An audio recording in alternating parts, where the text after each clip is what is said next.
Hey guys, in this video I'm going to talk about dumbbell overhead carry. These are really good for shoulder strength and mobility, and to kind of give you a gauge of where you're at and if you can safely go really heavy overhead. I have all of my Olympic weightlifters do these pretty frequently, CrossFitters as well, and a lot of people don't actually have the pec mobility they think they have. This is a really good checks and balances to do in your training.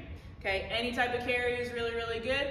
Overhead, you don't want to forget. A lot of people don't have a yoke, so this is the next best thing if you don't want to rig up something a little janky, okay? So, first thing I'm going to do is grab my dumbbells, okay? Get them to my shoulders, so whether you need, once you get heavy, to do a clean and maybe a push press, whatever. I'm okay with my lifters carrying neutral grip, so palms facing each other, or pronated. But because I do so much pronated work, deadlifting and all that kind of stuff, I like to go neutral, okay? The main thing here, some people, if they're not really aware of their pecs, maybe I'll have them squeeze these dumbbell heads together, feel the pec turn on, and now try to keep that as they go overhead. And as soon as those shut off, they need to come back down and limit their range of motion.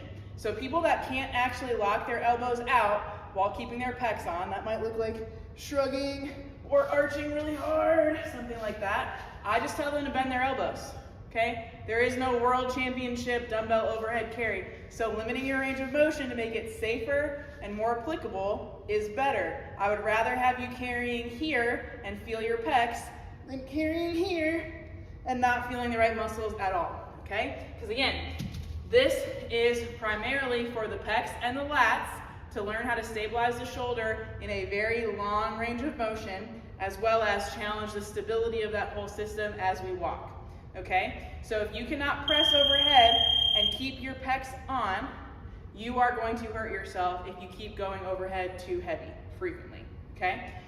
This should be mostly lats and pecs working together to stabilize the shoulder down and in the socket, okay? So what we don't want to see is that shrug. That means the lats and the pecs cannot do their job, so your traps are trying to help you get that weight overhead. Okay, hopefully that makes some sense. Reach out to me if it doesn't. But again, we're gonna get the pecs on. How far overhead can I go and still feel the pecs? Some people might be right here. That's fine, then you're gonna walk. Whatever distance makes sense to you, and you're gonna pay attention to what you feel. That's the biggest thing. If you feel in the right spots, you're probably doing it right, even if it looks a little different from how other people do it. So don't be afraid to change your range of motion to get the most out of this.